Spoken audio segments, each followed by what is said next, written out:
Also, the White House correspondent dinner, she tweeted that she would be addressing her latest traumatization, and she did that today. She said, I need to spend time with my family." We should have pulled the tweet. She went literally in one sentence. She said, I after today's traumatizing shooting, I need to spend time with my family, and then I will be on the Charlie Kirk show on Wednesday. So I think she just needed 48 hours. And what we got today was objectively weird. It was weird for a couple of reasons. First is that it was 9 minutes, and then they just played Charlie Kirk clips for the remaining almost 2 hours. The second thing is that it was pre-recorded, okay? What if I told you that one of the biggest controversies on the internet right now started with a picture? Not a video. Not a leaked audio. Not a bombshell interview. Just a picture. A thumbnail. A few pixels on a screen that someone hoped you wouldn't notice had been quietly changed. We are talking about Candace Owens. We are talking about Erika Kirk. And we are talking about an AI-generated image that showed, and I want you to really hear this, a topless Erika Kirk holding a gun to her own husband Charlie Kirk's neck. Posted publicly. On a major platform. And then, when people noticed, quietly edited. No apology. No explanation. Just different pixels. Today on the Marquee Report, we are breaking down exactly what happened, why it matters, and what this whole saga tells us about the world we are living in right now. Because this is bigger than a thumbnail. Way bigger. Let's get into it. Before we get into the actual controversy, let me make sure everyone watching is fully caught up, because this story has layers. Charlie Kirk was the founder of Turning Point USA, one of the most prominent conservative organizations in America. He was assassinated in September 2025 while speaking at a university event.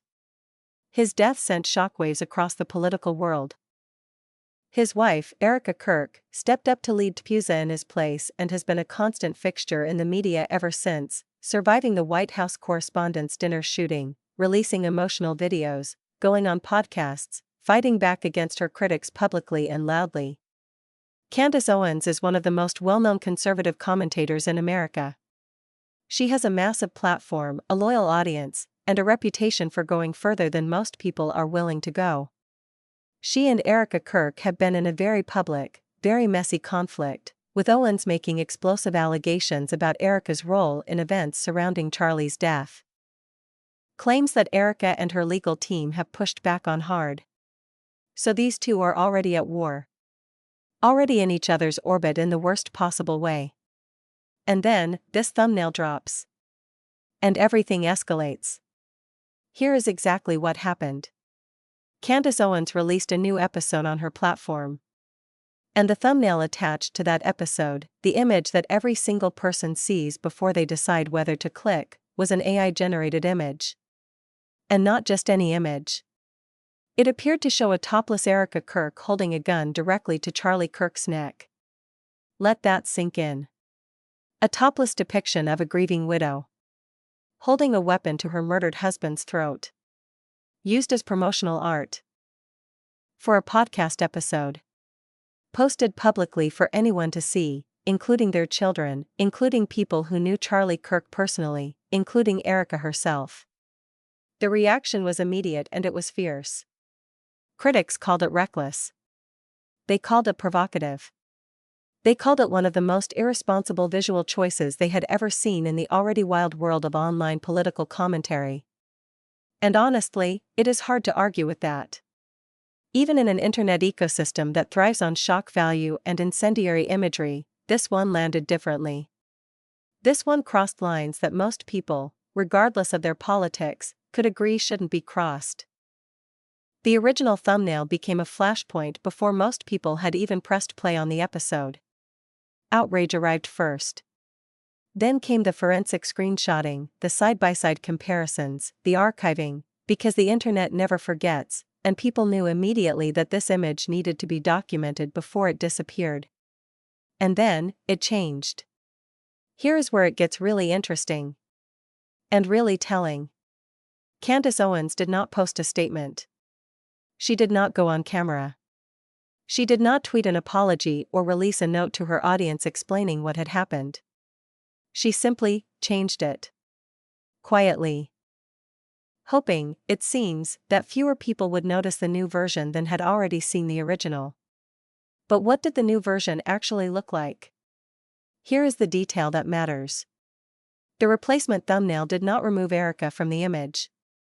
It did not remove the weapon. It simply nudged Charlie's position. Shifted him slightly so that the gun no longer quite lined up with his throat. That's it. That's the correction. A few shifted pixels. Erika still there. Gun still there. Violence still implied. Just rearranged enough to technically defuse the most obvious complaint. To some people watching this unfold, that small move looked less like a genuine rethink and more like a very careful, very calculated legal adjustment. Enough to say, well, the gun isn't pointed at him anymore. But not enough to actually acknowledge that the original image was a mistake. Not enough to say sorry. Not enough to take responsibility. And people noticed. Online users flagged the change. Side-by-side images of the original and the edit started circulating everywhere. One post openly mocked those defending Owens, insisting the image had never been as bad as critics described, while the screenshots proved otherwise. In the court of internet opinion, those pixels were Exhibit A. But wait, because the thumbnail wasn't the only thing that changed. The episode itself was reportedly renamed and folded into Owens' existing series called Bride of Charlie, where it now appears as Episode 8. On the surface, that might sound like simple catalog housekeeping. Just tidying up the library. Nothing to see here. But in the shadow of the thumbnail controversy, with everyone already watching every move, it reads very differently. It reads like an attempt to tuck the episode into a pre-existing narrative. To give it a home inside a larger series so that its standalone notoriety gets diluted. So that instead of being the episode with the controversial gun thumbnail, it becomes just Episode 8 of a series. Something easier to scroll past. Something with less of a target on its back. Now, to be fair, and this matters, there is no verified statement from Owens or her team explaining either the thumbnail change or the title rename. So reading these moves as deliberate damage control is an interpretation. It is the most logical interpretation given the timing and the context, but it should be treated as exactly that. An interpretation. Not confirmed fact. What we can say for certain is this: the timing is deeply awkward. Both changes happened as Turning Point USA was reportedly sending cease and desist letters to creators spreading conspiracy theories about Erika and allegations tied to Charlie's death. There is now a wider legal effort to limit how Erika is depicted and discussed, from courtrooms to YouTube sidebars. And in that context, the thumbnail edit stops being just about a thumbnail. Here's the part one really want you to sit with. Because I think this story is easy to dismiss, to write off as just another round of internet drama between two people who don't like each other. But it is actually a really important window into how the modern media landscape works. And how dangerous it can be. A thumbnail is not a throwaway decoration. In the attention economy, in the world where every click, every impression, every fraction of a second of someone's scrolling attention is being fought over, a thumbnail is a statement. It is a compressed argument. It is a sales pitch, a provocation, a position, all rolled into one image. When Candace Owens posted that original thumbnail, she made a choice. Someone looked at that AI-generated image, of a real grieving widow, sexualized, holding a weapon to her murdered husband, and decided it was acceptable to use as promotional material. That was not an accident. That was a decision. And when that image was quietly redrawn without any public explanation, the silence speaks just as loudly as the image itself. Because what the silence says is, we know we went too far, but we would rather pretend we didn't than actually own it. That pattern, shock first, retreat quietly, never apologize, is one of the defining moves of the modern outrage content machine. And the Erika Kirk and Candace Owens situation is one of the clearest examples of it we have seen in a long time. I want to end on something that often gets lost in these conversations.